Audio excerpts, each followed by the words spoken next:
What are the main findings of your report? The main findings of our report were that patients who have chronic illnesses are not as adherent with their medications. And that's a big problem. Now, when we talk about adherence, we're really talking, it's similar to the term compliance, but the term compliance has been changed, and now we as professionals are referring to it as adherence, and that means how many times a patient is going to follow the recommended advice on how to take their medicine. So whether they refill their medication or whether they do whatever it is that you're recommending to help them medically, that's what we consider adherence. And unfortunately, even for asthma, serious diseases, serious chronic diseases such as asthma, many patients don't even fill their first medication. In other words, you might give them a prescription and over 15% don't fill that prescription. And over a 6-month period, patients who are supposed to be taking medications on a chronic basis, on a daily basis, over 45% don't refill them after 6 months. So we have a real problem with patients who have chronic illnesses such as asthma in taking their medication and adhering to their treatment regimen. How will this report affect patients in the future?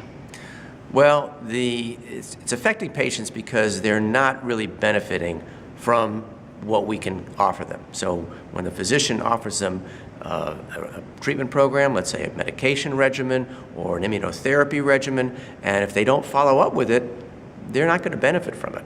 So it's a real, when I see patients, and a lot of times adolescents are sometimes reluctant to take their medication, and I see them in the office and I said, this medicine really will help you, but you have to take it. And it's sometimes a challenge. What is the take-home message from this report for allergists and primary care physicians? Well, the take-home message we were giving for this report was that in your own practice, you can do things with the patient that can help them improve their adherence to medications. And one of the things you can do is just communicate with the patient better.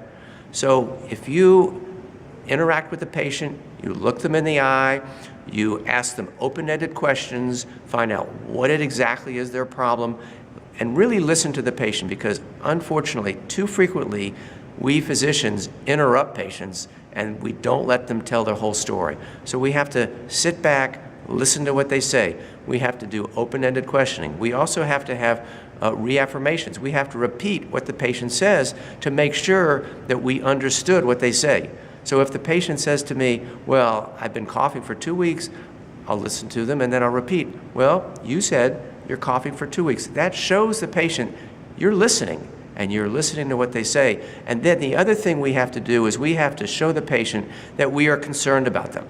Because patients who have that understanding and have that rapport with their doctor will understand that, okay, he's really trying to, or they're trying to really help me, so I'm going to be following their recommendations a lot more. So that's one of the things we find, that patients who can communicate with their physician, that have a physician who cares, a physician who communicates with them, and also who interacts with the patient so that they kind of come to the decision upon their therapy together, that's always very positive for improving adherence for treatment outcomes.